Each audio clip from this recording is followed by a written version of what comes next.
हाय દીકરાઓ, જય શ્રી કૃષ્ણ. ચાલો, હું રાજુ સર આપ સૌનું સ્વાગત કરું છું અને આજે આપણે કોમ્પ્લેક્સ કમ્પાઉન્ડની અંદર ટેક્સ્ટબુકની અંદર આપેલા નથી તેવા ટોપિકની ચર્ચા કરવા જઈ રહ્યા છીએ, જે જેડબલઈ અને નીટ જેવી કોમ્પિટિટિવ એક્ઝામ્સમાં મોસ્ટ ઇમ્પોર્ટન્ટ છે. દીકરાઓ, એ ટોપિક્સની શરૂઆત કરીએ. એમાં સૌથી પહેલો ટોપિક જે લઈએ એ છે લિગેન્ડ્સનું ક્લાસિફિકેશન, લિગેન્ડનું વર્ગીકરણ. એ લિગેન્ડના વર્ગીકરણમાં કેટલા હિસ્સા પાડેલા છે ને એ મેં તમને બોર્ડ ઉપર લખી દીધું છે, જેમાંથી અમુક પોઈન્ટ્સ છે ટેક્સ્ટબુકની અંદર ઇન્ક્લુડેડ છે, જ્યારે અમુક છે એ નથી. તો જે પોઈન્ટ ટેક્સ્ટબુકમાં ઇન્ક્લુડ નથી એના ઉપર આપણે ડિટેલમાં ચર્ચા કરશું. ક્લિયર? તો સૌથી પહેલા દીકરાઓ લિગેન્ડના વર્ગીકરણ ઉપર ફોકસ કરીએ તો પહેલો પોઈન્ટ છે જે આપણે ટેક્સ્ટબુકની અંદર અભ્યાસ કરી ગયા હતા, અને એ હતું લિગેન્ડની દંતીયતાને આધારે. મતલબ કે લિગેન્ડ છે એ કેટલા સવર્ગ સહસંયોજક બંધ બનાવી શકે છે, કોઈ એક લિગેન્ડમાં ઇલેક્ટ્રોન દાન કરનારા પરમાણુઓની સંખ્યા કેટલી છે તેને આધારે એક દંતીય કે બહુદંતીય લિગેન્ડમાં વર્ગીકૃત કરી ગયા હતા. હવે એક દંતીય લિગેન્ડ્સના આપણે એક્ઝામ્પલ્સ ઘણા બધા જોઈ ગયા હતા, જે ન્યુટ્રલ હતા કે ઋણ વીજભારિત હતા કે ધન વીજભારિત લિગેન્ડ્સ પણ હતા. પણ એની અંદર જે અપવાદરૂપ છે એ હું તમારી સામે આજે રજૂ કરું છું, કેમ કે અપવાદરૂપ લિગેન્ડ છે એ ખાસ જોવો જરૂરી છે, કેમ કે ક્યાંક આપણે આ અપવાદરૂપ લિગેન્ડ છે આપણે હલવાડી દેશે. હાઇડ્રેઝિન, જેમાં બે નાઇટ્રોજન પરમાણુ છે, બંને ઉપર અબંધકારક ઇલેક્ટ્રોન યુગ્મ છે, એટલે આપણા બ્રેનની અંદર એ ક્લિક જરૂર થાય કે બે દાતા પરમાણુ હોવાથી હાઇડ્રોજન દ્વિદંતીય હોઈ શકે.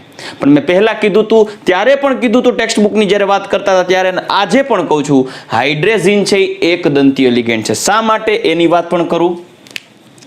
એક દંતીય હાઇડ્રેઝિન એટલે છે કેમ કે જ્યારે હાઇડ્રેઝિન છે એ કેન્દ્રીય પરમાણુ સાથે બે ઇલેક્ટ્રોન યુગ્મનું દાન કરી અને બે સવર્ગ સહસંયોજક બંધ બનાવશે, ત્યારે તેનાથી બનતું જે ચક્ર છે એ 3 સ્પીસીસથી બનતું, એ નાનકડા 3 પરમાણુથી બનતું ચક્ર છે, જેમાં ઇલેક્ટ્રોન ઘનતા આ ચક્રને સ્થાયી રહેવા દેતી નથી. એટલે ચક્રીય રચના અસ્થાયી હોવાથી બંને નાઇટ્રોજન પૈકીનો કોઈ એક જ નાઇટ્રોજન છે ઇલેક્ટ્રોન યુગ્મનું દાન કરશે.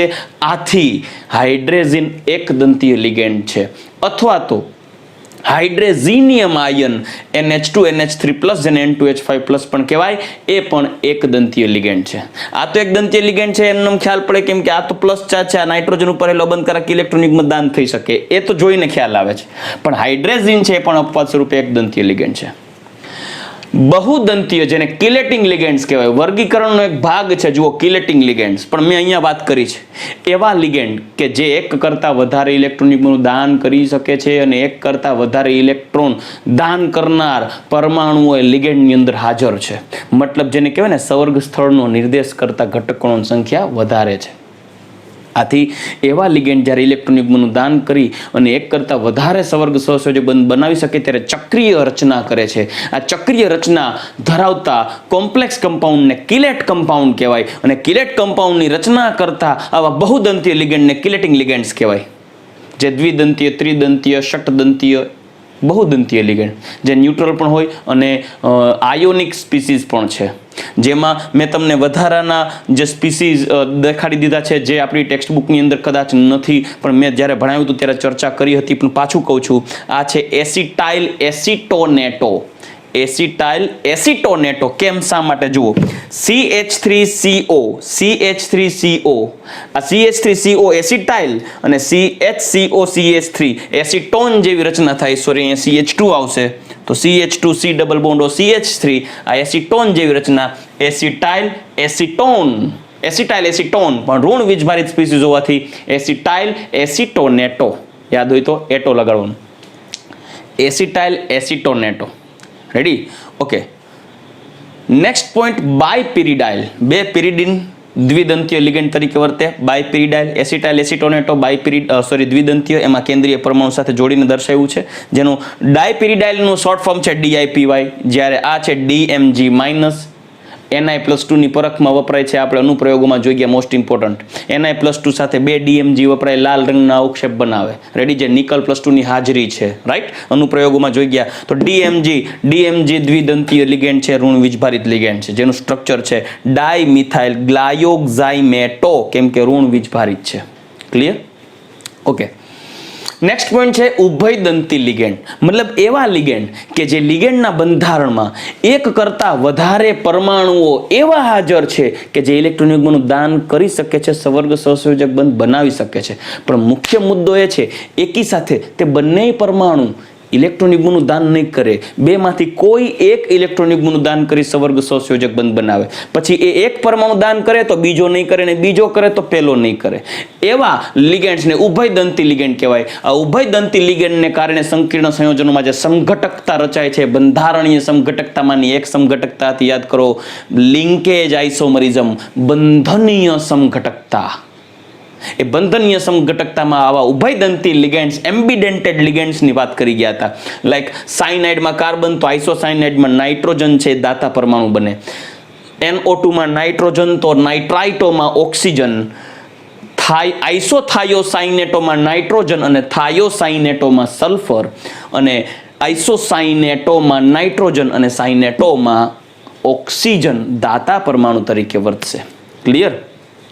તો આ આપણે ચર્ચા કરી ગયા હતા એમ્બિડેન્ટેડ લિગેન્ડની રેગ્યુલર લેક્ચર્સની અંદર પણ, અને ક્લાસિકલ લિગેન્ડ્સ આપણે જે ચર્ચા કરી ગયા હતા લિંકેજ આઇસોમરિઝમમાં, એમાં પણ આપણે આની વાત કરી ગયા હતા. ક્લિયર?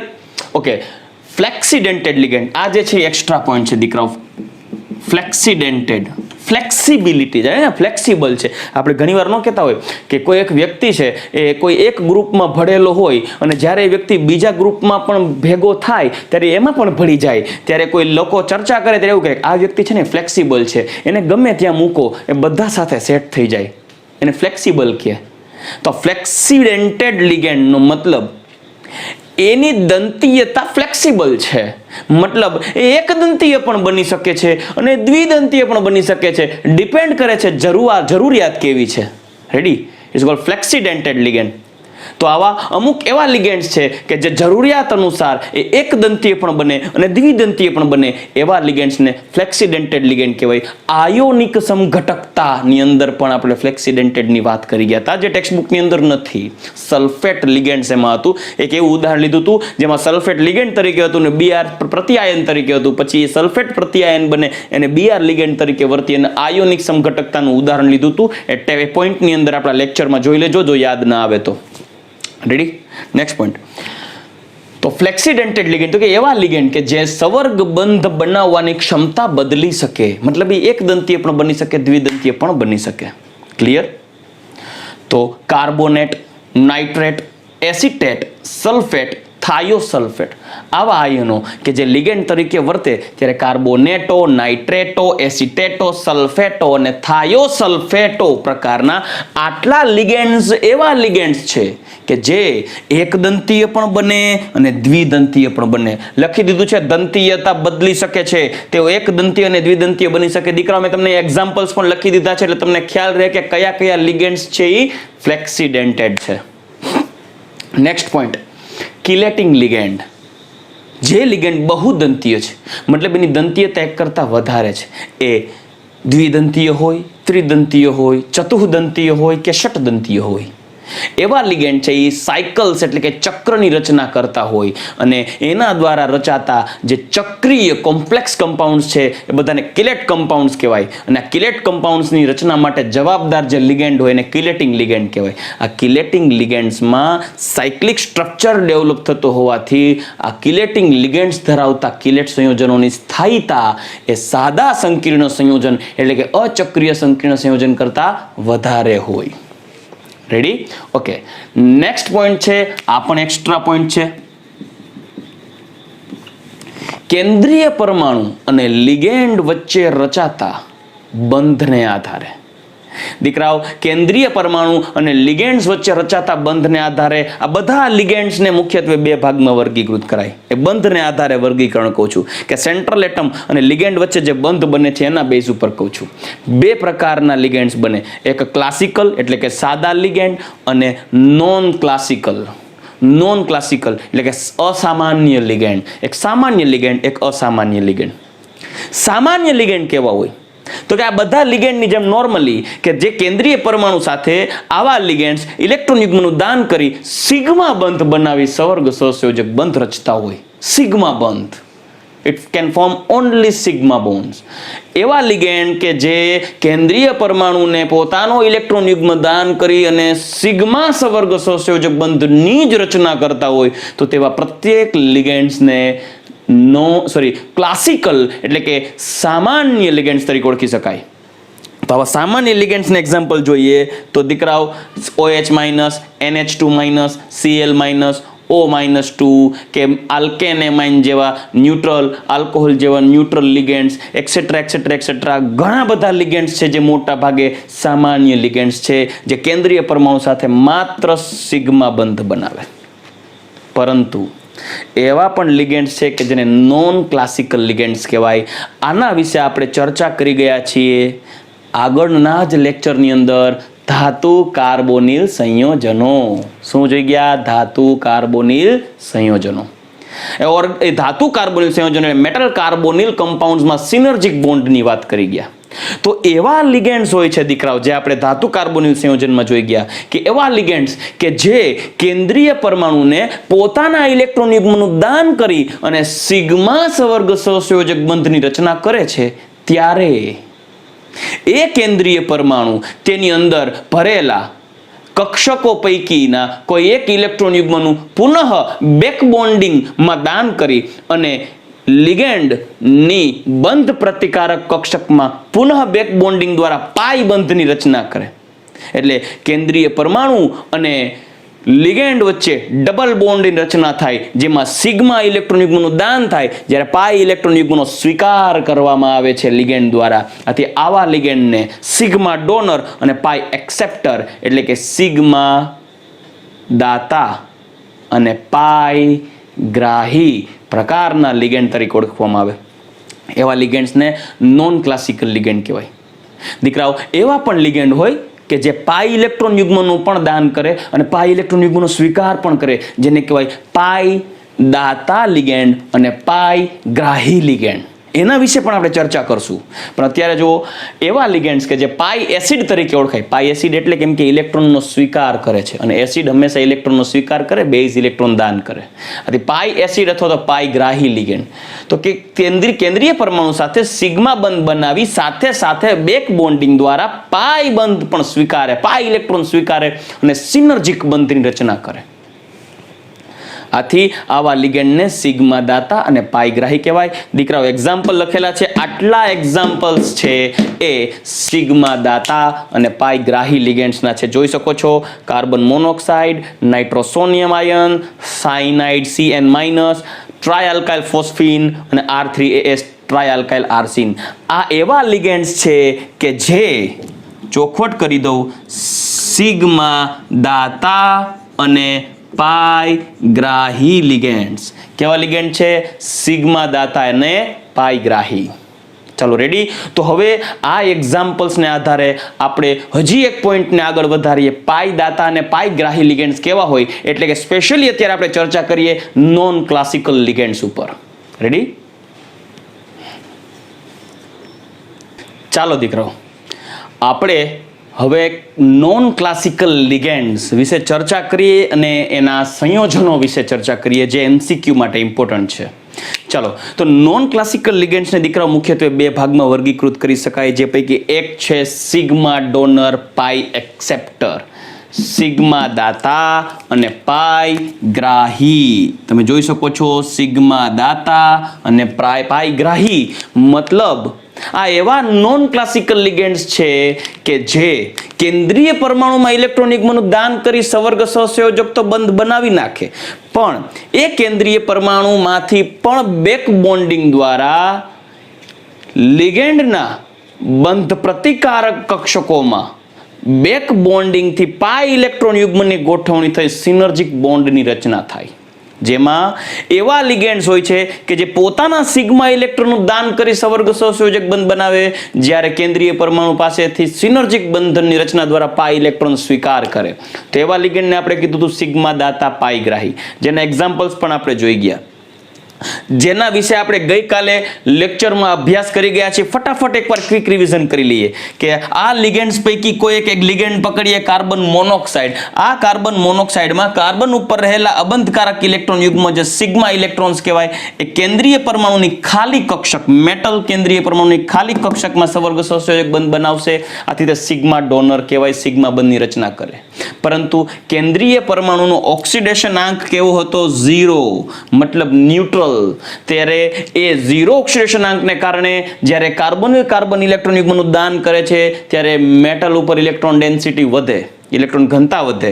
આથી મેટલ કેન્દ્રીય પરમાણુ તેની અન્ય ભરેલી ઇલેક્ટ્રોન યુગ્મ ધરાવતી કક્ષકમાંથી બેક બોન્ડિંગ દ્વારા કાર્બોનિલ કાર્બન એટલે કે લિગેન્ડની બંધ પ્રતિકારક આણ્વીય કક્ષક એન્ટી બોન્ડિંગ મોલેક્યુલર ઓર્બિટલ ઉપર ઇલેક્ટ્રોન ડેન્સિટી વધારશે, ત્યાં ઇલેક્ટ્રોન શિફ્ટ કરશે, ડોનેટ કરશે. આ ઘટનાને બેક બોન્ડિંગ કહેવાય. સામો એક બંધ આવ્યો તો સામો બીજો પાઈ બોન્ડ ડોનેટ થયો.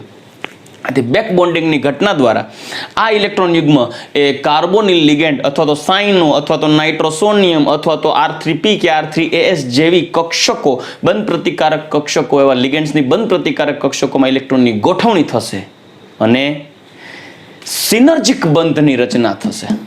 આ સિનર્જિક બંધની રચનાને કારણે ડબલ બોન્ડ જેવી વર્તણૂક આવતી હોવાથી M અને C વચ્ચેનો બંધ ટૂંકો બને, બંધ લંબાઈ ઘટે. આથી બંધ પ્રબળ બનશે અને આ બંધ લંબાઈ ઘટે તો સામે આ પાઈ બોન્ડ છે કાર્બનની બંધ પ્રતિકારક કક્ષકોમાં ઉમેરો થતો હોવાથી એ એન્ટી બોન્ડિંગ મોલેક્યુલર ઓર્બિટલમાં ઇલેક્ટ્રોનની ઘનતા વધતી હોવાથી બંધ ક્રમાંક NB-Na/2 સૂત્ર અનુસાર Na એન્ટી બોન્ડિંગ મોલેક્યુલર ઓર્બિટલમાં ઇલેક્ટ્રોનની ઘનતા વધતી હોવાથી બંધ ક્રમાંક ઘટે અને જ્યારે બંધ ક્રમાંક ઘટે ને તો બંધ લંબાઈ વધે, એટલે CO વચ્ચે બંધ લંબાઈ વધે અને બંધ નબળો પડે.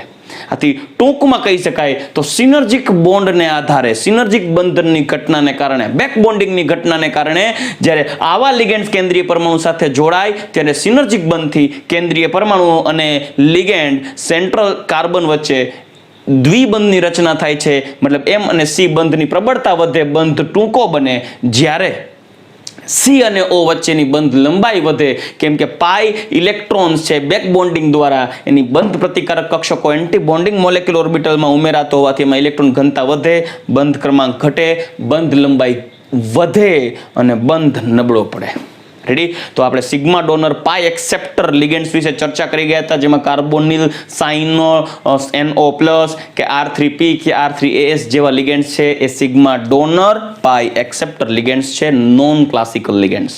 પણ એક એક્સ્ટ્રા ટોપિક, આવા લિગેન્ડમાં CO લિગેન્ડની વાત તો આપણી ટેક્સ્ટબુકમાં થઈ ગઈ છે, સિનર્જિક બોન્ડની વાત થઈ ગઈ છે, બહુ ડિટેલમાં નથી આપી પણ આપણે આ ચર્ચા કરી ગયા. પણ હવે એવા પણ લિગેન્ડ્સ છે કે જે પાઈ દાતા, પાઈ ડોનર અને પાઈ ગ્રાહી એટલે કે પાઈ એક્સેપ્ટર લિગેન્ડ તરીકે વર્તે. મતલબ આ એવા લિગેન્ડ્સ છે કે કેમ આ લિગેન્ડ છે એ કાર્બોનિલ કે NO+ કે CN કે R3P કે R3AS એ સિગ્મા ઇલેક્ટ્રોનનું ડોનેશન કરે છે અને પાઈ ઇલેક્ટ્રોન સ્વીકાર કરે છે, પણ આ કોઈ એવા લિગેન્ડ છે કે જે પાઈ ઇલેક્ટ્રોન યુગ્મનું જ દાન કરી સવર્ગ સહસંયોજક બંધ બનાવશે, જ્યારે બેક બોન્ડિંગથી સિનર્જિક બંધની રચના દરમિયાન પાઈ ઇલેક્ટ્રોનનો જ સ્વીકાર કરશે. તો આવા લિગેન્ડ્સ કયા કયા છે? તો એના એક્ઝામ્પલ્સ આપેલા છે દીકરાઓ. એક છે ઇથિન C2H4, ઇથિન C2H4 જેને કહેવાય ඊટા2 ઇથિલિન. આ ઈટા સંજ્ઞા દર્શાવેલી છે. આવા પાઈ ડોનર, પાઈ એક્સેપ્ટર લિગેન્ડ જ્યારે કનેક્ટેડ હોય ત્યારે એના અણુસૂત્રને લખતી વખતે આ સંજ્ઞા આપવામાં આવે છે કે જેમાં લિગેન્ડમાં જેટલા કાર્બન છે એ કાર્બન વતી જે ઇલેક્ટ્રોન યુગ્મનું દાન થાય છે, પાઈ ઇલેક્ટ્રોન્સનું દાન થાય છે, એ જેટલા કાર્બનના પાઈ ઇલેક્ટ્રોનનું દાન થતું હોય એટલા કાર્બનની સંખ્યા બતાવવામાં આવે છે ઈટા2 દ્વારા. તો અહીંયા આ પાઈ ઇલેક્ટ્રોન, પાઈ બંધના ઇલેક્ટ્રોનનું ડોનેશન થશે સવર્ગ સહસંયોજક બંધની રચના થવા માટે. એટલે આ એક પાઈ ઇલેક્ટ્રોનનું, એક પાઈ બંધનું દાન કરશે એટલે 2 ઇલેક્ટ્રોનનું દાન થશે. 2 પાઈ ઇલેક્ટ્રોન દાતા છે આ C2H4 જેને ઈટા2 ઇથિલિન લિગેન્ડ કહેવાય. બીજું, બેન્ઝીન પોતે પણ 3 સવર્ગ સહસંયોજક બંધ બનાવી શકશે. એક બેન્ઝીન પોતે 3 સવર્ગ સહસંયોજક બંધ બનાવી શકશે 3 પાઈ બંધમાં રહેલા 6 પાઈ ઇલેક્ટ્રોનનું દાન કરીને. આથી બેન્ઝીન પોતે 6 પાઈ ઇલેક્ટ્રોન ડોનર કહેવાય અને આ 6 પાઈ ઇલેક્ટ્રોન આ 6 એ 6 કાર્બનના હિસ્સાના હોવાથી N6 ઇટા 6 બેન્ઝીન એક લિગેન્ડ તરીકે વર્તે છે. અહીંયા 6 ઇટા 6 એટલે લખેલું છે કારણ કે તેમાં 6 કાર્બન, બેન્ઝીનના 6 કાર્બન પૈકી 6 પાઈ ઇલેક્ટ્રોન ડોનેશન થાય છે. જ્યારે સાયક્લોપેન્ટાડાઇનાઇલ એનાયન, જેને તમે આમ પણ લખી શકો છો, આ છે C6H6, જ્યારે આ છે C5H5 માઇનસ. સાયક્લોપેન્ટાડાઇનાઇલ એનાયન ઋણ વીજભારિત છે, જેમાં કુલ કાર્બન તો 5 છે પણ પાઈ ઇલેક્ટ્રોન 6 છે. જુઓ, 2 પાઈ બંધના ટોટલ 4 અને એક આ ઋણ વીજભારના 2 ઇલેક્ટ્રોન, ટોટલ 6 ઇલેક્ટ્રોનનું દાન થશે. આથી સાયક્લોપેન્ટાડાઇનાઇલ માં રહેલા 5 કાર્બન પૈકી કુલ 6 પાઈ ઇલેક્ટ્રોનનું ડોનેશન થશે. એટલે યાદ રાખજો દીકરાઓ, સાયક્લોપેન્ટાડાઇનાઇલ એનાયન પણ 6 પાઈ ઇલેક્ટ્રોનનું દાન કરશે. આથી એક સાયક્લોપેન્ટાડાઇનાઇલ 3 સવર્ગ સહસંયોજક બંધ બનાવી શકશે પાઈ ઇલેક્ટ્રોનનું દાન કરે. તો આવા 2 ભેગા થઈને 6 સવર્ગ સહસંયોજક બંધ બનાવે. જેમ બેન્ઝીન, એક બેન્ઝીન 3 પાઈ બોન્ડ એટલે કે 6 પાઈ ઇલેક્ટ્રોનનું દાન કરી અને એક બેન્ઝીન 3 સવર્ગ સહસંયોજક બંધ બનાવી શકશે પાઈ ડોનેશન કરીને. સાંભળજો, પાઈ દાતા તરીકે વર્તે. અને 2 બેન્ઝીન ભેગા થાય તો 6 સવર્ગાંક સંતોષે. પણ આ બધા લિગેન્ડ્સ એવા છે, તમે જોઈ શકો છો અહીંયા ઇટા 5 એટલે લખેલું છે કે જેમાં 5 કાર્બન જ છે, એટલે ઇટા 5 એના દ્વારા 6 પાઈ ઇલેક્ટ્રોનનું દાન થશે. તો આવા બધા લિગેન્ડ્સ એવા છે કે જે પાઈ ઇલેક્ટ્રોનનું દાન કરે છે, તો સામે સિનર્જિક બંધની રચના દરમિયાન મેટલ જે છે સેન્ટ્રલ એટમનો મેટલ છે સેન્ટ્રલ એટમ, તે પોતાનામાં વધારાના ઇલેક્ટ્રોન, જેને પાઈ ઇલેક્ટ્રોન કહેવાય, એ બેક બોન્ડિંગ દ્વારા આ જે પરમાણવીય આણવીય કક્ષકો હશે એની બંધ પ્રતિકારક આણવીય કક્ષકોમાં આ બધામાં પાઈ બોન્ડિંગ એટલે કે બેક બોન્ડિંગની ઘટના દરમિયાન સિનર્જિક બંધ બનશે અને બંધ પ્રતિકારક કક્ષકોમાં બેક બોન્ડિંગ થશે. આથી આ બધા લિગેન્ડ્સ એ પાઈ દાતા લિગેન્ડ્સ પણ કહેવાય અને પાઈ ગ્રાહી લિગેન્ડ્સ પણ કહેવાય. જ્યારે આ લિગેન્ડ્સ સિગ્મા દાતા અને પાઈ ગ્રાહી, મતલબ દીકરાઓ યાદ રાખજો, MCQ આવે કે આપેલ પૈકી કયો સિગ્મા દાતા અને પાઈ ગ્રાહી છે, અથવા આપેલ પૈકી કયો પાઈ દાતા અને પાઈ ગ્રાહી પ્રકારનો નોન ક્લાસિકલ લિગેન્ડ છે. તો યાદ રાખજો, આ 3 લિગેન્ડ છે એ પાઈ ડોનર પાઈ એક્સેપ્ટર, જ્યારે 5 લિગેન્ડ છે sigma donor pi acceptor. Clear? તો આવા લિગેન્ડ કેન્દ્રીય પરમાણુ પર પાઈ ઇલેક્ટ્રોનનું દાન કરી સવર્ગ સહસંયોજક બંધ બનાવે તથા બેક બોન્ડિંગ દ્વારા પાઈ ઇલેક્ટ્રોન સ્વીકારી સિનર્જિક બંધ બનાવે છે. જેથી આવા લિગેન્ડ્સને પાઈ દાતા, કેમ કે પાઈ ઇલેક્ટ્રોનનું ડોનેશન કરે છે અને પાઈ સ્વીકારે છે સિનર્જિક બંધ દ્વારા, આથી પાઈ ગ્રાહી લિગેન્ડ્સ પણ કહેવાય. એના એક્ઝામ્પલ્સ પણ મેં તમને બતાવ્યા છે દીકરાઓ. CR ઇટા 6 C6H6, જેમાં CR ન્યુટ્રલ સ્પીસીસ છે, જેનો ઓક્સિડેશન આંક છે 0, જેમાં એક ક્રોમિયમની ફરતે, સાંભળજો, એક ક્રોમિયમની ફરતે 2 બેન્ઝીન રિંગ આ રીતે ગોઠવાયેલી છે, જેમાં કુલ, મેં ભલે ડોટ દ્વારા તમને સવર્ગ સહસંયોજક બંધ બતાવ્યા છે, પરંતુ આ 2 બેન્ઝીન થઈને કુલ 6 સવર્ગાંક સંતોષશે કેના? ક્રોમિયમ માટે. આથી ઇટા 6 C6H6 ટ્વાઇસ ડાયબેન્ઝીન ક્રોમિયમ પ્રકારનું એક સંકીર્ણ સંયોજન રચાય છે, જેમાં પાઈ ડોનર પાઈ એક્સેપ્ટર ટાઈપના કોમ્પ્લેક્સ કમ્પાઉન્ડ છે. નેક્સ્ટ વન, Fe કે જેનો ઓક્સિડેશનાંક +2 છે, એવા કેન્દ્રીય પરમાણુની ફરતે 2 C5H5 ટ્વાઇસ, તમે જોઈ શકો છો C5H5 ટ્વાઇસ એટલે કે સાયક્લોપેન્ટાડાઇનાઇલ એનાયન છે. જો હવે એક એનાયન -1 ચાર્જ છે, તો આ 2 ભેગા થાય ઇટા 5 C5H5, તો 2 ભેગા થાય તો 2 થઈને -2 +2, ઓવરઓલ સંકીર્ણ સંયોજન બનશે ન્યુટ્રલ. તો આ જે Fe ઇટા 5 C5H5 ટ્વાઇસ પ્રકારનું જે સંકીર્ણ સંયોજન છે, જેને ફેરોસીન તરીકે ઓળખવામાં આવે છે, જેનું બંધારણ દોરીએ દીકરાઓ, તો એક સાયક્લોપેન્ટાડાઇનાઇલ એનાયન અને બીજા સાયક્લોપેન્ટાડાઇનાઇલ એનાયન વચ્ચે Fe જેમ કેમ સેન્ડવિચની બે બ્રેડ વચ્ચે તમે ટમેટો અથવા બટેકો અથવા કોઈ મસાલો ભરેલો હોય બે સેન્ડવિચની બે બ્રેડ વચ્ચે, તો એ જે એવી રીતે આ બે સાયક્લોપેન્ટાડાઇનાઇલ એનાયન વચ્ચે એફી છે ગોઠવાઈ ગયો છે, એક સેન્ડવિચ જેવી રચના થઈ. આથી આ ફેરોસીનની રચનાને સેન્ડવિચ મોડેલ તરીકે પણ ઓળખી શકાય. દીકરો યાદ રાખજો, એમસીક્યુમાં પૂછાય આપેલ પૈકી કયું સંકીર્ણ સંયોજન સેન્ડવિચ મોડેલ છે? 1, 2, 3 અને અન્ય કોઈ ચોથું કોઈ પણ આપી દે તે પૈકી તમારે ફેરોસીન અથવા રૂથેનોસીનનો યુઝ કરવાનો થશે. રૂથેનોસીન ફિર રૂલાને ઓસામાં આયા, FeRuOS એક જ સમૂહના તત્વ છે. આથી ફેરોસીનની જેમ રૂથેનિયમ જોડાય Fe+2 ને બદલે Ru+2, તો સેમ સ્ટ્રક્ચર રૂથેનોસીન કહેવાય, જે Fe ની બદલે રૂથેનિયમ હશે. એ પણ સેન્ડવિચ મોડલ છે. જ્યારે ઇથિલિન પ્રકારનો જ્યારે લિગેન્ડ જોડાયેલો હોય ત્યારે આ એક દંતીય લિગેન્ડ કહેવાશે. આ ત્રિદંતીય લિગેન્ડ થાય. તો આ એક દંતીય લિગેન્ડ કેમ કે એક જ પાઈ ઇલેક્ટ્રોન યુગ્મનું દાન કરે, જ્યારે આ 3 પાઈ ઇલેક્ટ્રોન યુગ્મ એટલે કે 6 પાઈ ઇલેક્ટ્રોનની ડોનેશન કરશે.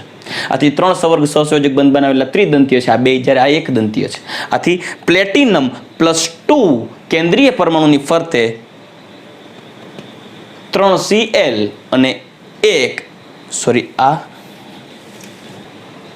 આ જે સંકીર્ણ સંયોજન છે એમાં η2C2H4 ઇથિલિન લિગેન્ડ જોડાય છે કેન્દ્રીય પરમાણુ પ્લેટિનમ સાથે, અને Pt+2 Cl-3 ઓવરઓલ -1 ચાર્જ અહીંયા ડેવલપ થાય. એટલે કે છે પ્રત્યાયન છે, એટલે કે PtCl3 η2C2H4 ટ્વાઇસ. આ પ્રકારના એક સંકીર્ણ ક્ષારમાં ઇથિલિન એ પાઈ ડોનર અને પાઈ એક્સેપ્ટર લિગેન્ડ તરીકે વર્તે છે, અને જે ઓળખાય છે ઝેઇસ સોલ્ટ, ઝેઇસ ક્ષાર તરીકે. ચાલો રેડી? તો દીકરાઓ આ આપણે એક્ઝામ્પલ જોઈ ગયા પાઈ ડોનર અને પાઈ એક્સેપ્ટર પ્રકારના લિગેન્ડ્સ ધરાવતા સંકીર્ણ સંયોજન.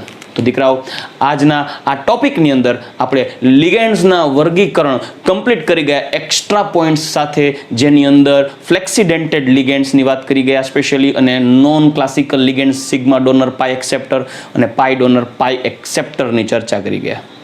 હવે આપણે નેક્સ્ટ લેક્ચરની અંદર ઓર્ગેનોમેટાલિક કમ્પાઉન્ડ્સ અને ઇફેક્ટિવ એટોમિક નંબરની ચર્ચા કરશું. રેડી? સો આઈ હોપ કે તમે આ લેક્ચરમાં વ્યવસ્થિત દરેક ટોપિકને સમજી શક્યા હોય. છતાં જો કાંઈ પણ ડાઉટ રહી જાય તો તમે મને મેસેજ કે કોલ કરી શકો છો દીકરા. ચલો, okay, good bye, take care, જય શ્રી કૃષ્ણ.